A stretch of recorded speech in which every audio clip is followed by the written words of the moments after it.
Dear students, अस्सलाम वालेकुम। उम्मीद है आप सब खैरियत से होंगे। हम हमारी 10वीं जमात के साइंस का सबक नंबर 3 धाते और अधाते पढ़ रहे हैं, जिसमें काफ़ी कुछ मालूमात आपको फ़राहम कर चुकी हूँ।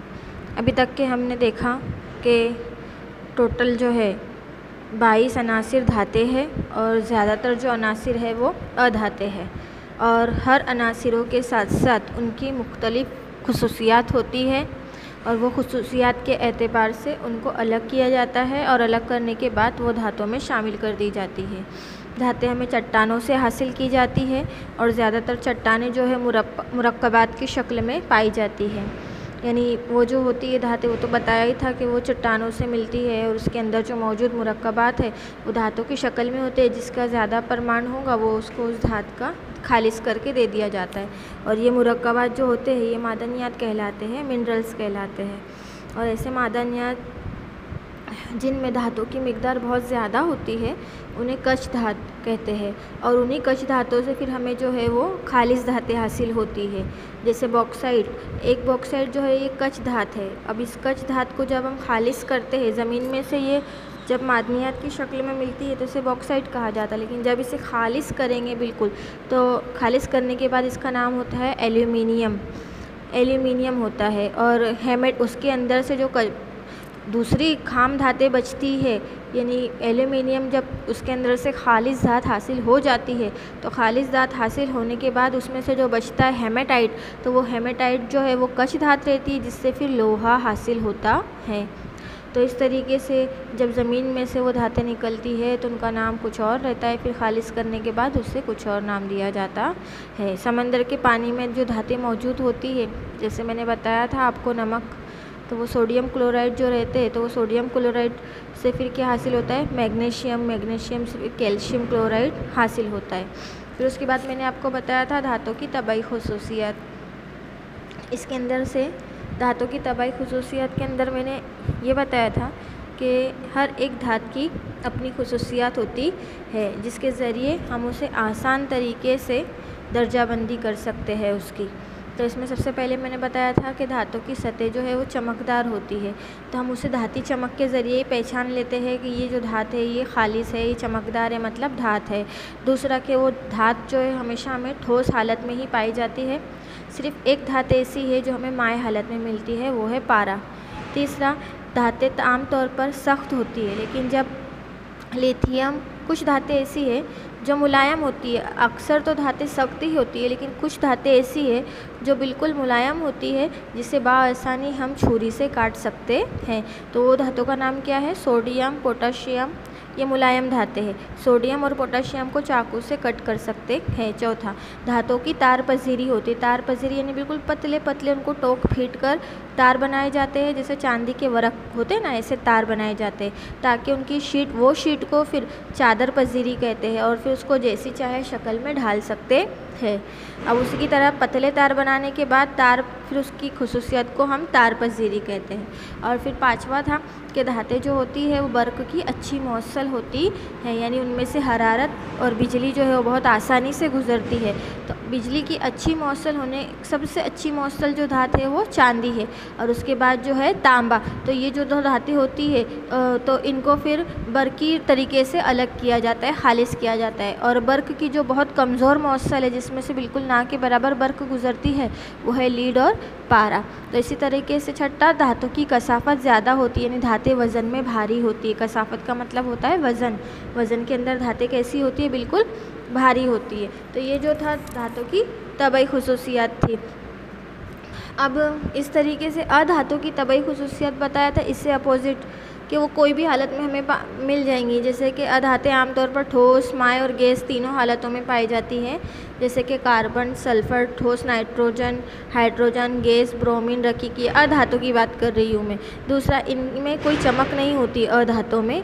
और तीसरा, इनकी कसाफत यानी वज़न बिल्कुल कम होता है, ये हल्की होती है हवा, और ये हवा में मौजूद होती है। और ग्रेफाइट के अलावा सभी धातें जो है ये बर्क़ की नाक़िस यानी ना के बराबर मौसिल होती है, और इनकी हम तार पजीरी नहीं कर सकते। जैसे मैंने बताया ना, धातों को ठोक पीट कर तार पजीरी करते हैं, फिर उसको नई शक्ल में ढालते, तो इनकी तार पजीरी नहीं की जा सकती, और ना ही ये तार पजीरी से बनती है। तो यह धातु की कुछ मिसालें थी, धातु की भी बताई मैंने आपको। अब धातु की कीमियावी खुसूसियात, धातुओं रासायनिक गुणधर्मों। तो धातु की यहाँ मिस्टेक हुई है ऊपर आधा थे लिखने में, आप लोग देख लेना। सबक का नाम है धातु की कीमियाई खुसूसियात। अब सबसे पहले धातु को जब हवा में जलाया जाता है तो क्या होता है, हवा में जलाने का मतलब क्या होता है कि इनका गैसों के साथ तामुल किस तरीके से होता है, इनकी केमिकल प्रॉपर्टीज़ क्या होती है। तो सबसे पहले इसका, जब धातु को हवा में जलाया जाता है तो वो ज़्यादातर ऑक्सीजन के साथ तामुल करती है। किसके साथ, धातें ऑक्सीजन के साथ मिलाप यानी तामुल करके अपना खुद का ऑक्साइड नया तैयार करती है। जैसे कि देखो यहाँ पे आप लोगों को एक पॉइंट दिखेगा, जैसे ऑक्सीजन और उसके साथ धात, जब ये दोनों को मर्ज किया यानी मिला दिया गया तो फिर क्या हुआ, एक गिव्स धात ऑक्साइड, यानी जब ये मिलाप करती है तो ये अपने खुद के ऑक्साइड बनाती है, अपने खुद के ऑक्साइड तैयार करती है। तो इस तरीके से धातुओं का जब ऑक्सीजन के साथ तामुल करते हैं तो वो धातु को खुद का अपना ऑक्साइड बनाती है, जिससे हमें क्या हासिल होता है, धात ऑक्साइड। तो ज़्यादातर धातें जो है ऑक्सीजन के साथ तामुल करती है, अपना ऑक्साइड बनाती है, और धातु के ऑक्साइड असासी यानी बेस फितरत के होते हैं, और ये ऑक्साइड पानी में हल होकर असास यानी हाइड्रो ऑक्साइड बनाते हैं। और कुछ धातें ऑक्सीजन के साथ तामुल करके अलग अलग खुसूसियात बनाती है। अब जैसे कि देखो यहाँ पे कुछ मिसालें दी गई है, Fe+3O2, Fe यानी आयरन, Fe किसका फॉर्मूला है, आयरन का, और 3O2 ये ऑक्सीजन का। जब ये दोनों का तामुल होगा ऑक्सीजन का और इसका, तो यहाँ पे हमें क्या हासिल होगा, आयरन ऑक्साइड। ये किसकी बात बता रही, reaction of metals with oxygen, यानी ऑक्सीजन का धातु के साथ तामुल, कुछ धातु को ऑक्सीजन के साथ तामुल करके उनके ऑक्साइड बनाए जाते हैं। तीसरा है एल्यूमिनियम को जब ऑक्सीजन के साथ तामुल करेंगे तो क्या बनेगा, एल्यूमिनियम ऑक्साइड। ऐसे ही जिंक को जब ऑक्सीजन के साथ तामुल करेंगे तो वो जिंक ऑक्साइड बनाएगी। फिर पोटाशियम को, यानी पोटाशियम का फार्मूला क्या है, 4K+O2, एक गिव्स 2K2O। तो यानी ये क्या बना, 4K यानी पोटाशियम, O2 यानी ऑक्सीजन, और दोनों का एक गिव्स हुआ तो 2K2O यानी कि पोटाशियम ऑक्साइड बनता है। यानी कि यहाँ पर कुछ इस तरीके से भी तामुल होता है, जैसे कि 4K+O2। अब इनका एक गिव्स हुआ तो हमें क्या मिला, 2K2O यानी पोटाशियम ऑक्साइड। याद रखना आप लोग। तो इस तरीके से जब इसका एक गिव्स होता है तो हमें यहाँ पर 4K+O2 एक गिव्स 2K2O, ये क्या है, पोटाशियम ऑक्साइड का फॉर्मूला। इसी तरीके से Zn के साथ तामुल, यानी जब उसका हम 2Zn यानी यहाँ पर जो Zn+O2 जिंक का और ऑक्सीजन का साथ तामुल होगा, तो तामुल होने के बाद हमें क्या मिलेगा, 2ZnO यानी जिंक ऑक्साइड हमें हासिल होता है। तो धातु की ये ऑक्साइड पानी में घुलकर क्या बनाते हैं, असास। असास और बेस हम पढ़ चुके हैं इससे पहले, इसलिए धातु की ऑक्साइड असासी ऑक्साइड कहलाते हैं। तो ये जो था यहाँ पर ऑक्सीजन की कीमियावी खुसूसियत मैंने आपको बताई, जो किस तरीके से तामुल करके ऑक्सीजन के साथ तामुल करके अपने असास बनाते हैं, बेस बनाते हैं, और अपने खुद के ऑक्साइड बनाते हैं। धातें और ऑक्सीजन आपस में मिलकर जो है वो ऑक्साइड बनाती है। अब जब धातें पानी के साथ तामुल करती है तो क्या होता है, तो धातें जब पानी के साथ तामुल करेंगी तो क्या होगा, तो यहाँ पर दिया है कि धातें जब पानी के साथ तामुल करती है तो हाइड्रोजन गैस बनाती है, और कुछ धातें पानी के साथ कमरे के दर्जे हरारत पर गर्म पानी के साथ और कुछ धातें भाप के साथ तामुल करती है, और उनकी शरह अलग अलग, शरह यानी इनकी जो कद्र होती है, वो जो अमल होता है उसके बाद की, तो बिल्कुल अलग होती है। धातें पानी से अमल करके धातुओं के खुद के हाइड्रो ऑक्साइड बनाती है। जब ऑक्सीजन के साथ तामुल हुआ तो सिर्फ ऑक्साइड बनाया, लेकिन जब पानी के साथ तामुल हो रहा है तो हाइड्रो ऑक्साइड बनाया, तो हाइड्रोजन गैस खारिज होती है और धातु के हाइड्रो ऑक्साइड जो पानी में हल पजीर होकर घुलकर धातु के हाइड्रो ऑक्साइड बनाते हैं। तो पोटाशियम और सोडियम जैसी धातें जो है ठंडे पानी के साथ तेज़ी से अमल करती है। याद रखना ये सब एक मार्क्स के सवाल में आता है, तो आपको ये आसानी से याद रह जाए कि जब धातें पानी के साथ तामुल करती है तो पानी के साथ तामुल करने के बाद वो हाइड्रोजन गैस की शक्ल में खारिज कर देती है और अपने खुद के हाइड्रो ऑक्साइड बनाती है। ये याद रखना है अपने। और धातों के हाइड्रो ऑक्साइड जो है वो पानी में हल होकर धातों के हाइड्रो ऑक्साइड बनते हैं। तो पोटाशियम और सोडियम जो धातें हैं वो ठंडे पानी के साथ तेज़ी से अमल करती है और अपना तामुल तेज़ हरारत तामुल होता है और खारिज होने वाली गैस जो है फ़ौरन ही जलने लगती है। यानी ठंडे पानी से तामुल हो रहा है, लेकिन तामुल होने के बाद क्या हुआ, उसके अंदर हरारत पैदा हुई और हरारत पैदा होने के बाद जो उसमें से गैस खारिज होती है,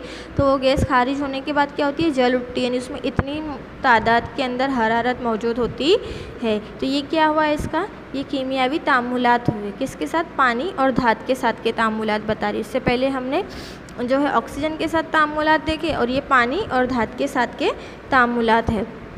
तो हर्री तवानाई जैसे कि यहाँ पर 2K जो मैंने पोटाशियम आपको बताया 2KS, यानी ये कुछ सॉलिड शक्ल में है, यानी ऐसी शक्ल के अंदर है जो ठोस है, प्लस 2H2O, उसके अंदर क्या मिला दिया गया, पानी जो लिक्विड है, एक्यूस, दोनों को मिलाया गया तो 2KOH, यानी कि ये हमें गैस की शक्ल के अंदर हासिल होता है। जैसे कि एग्जाम्पल के तौर पर यहाँ पर आप लोग देखेंगे क्या था, 2K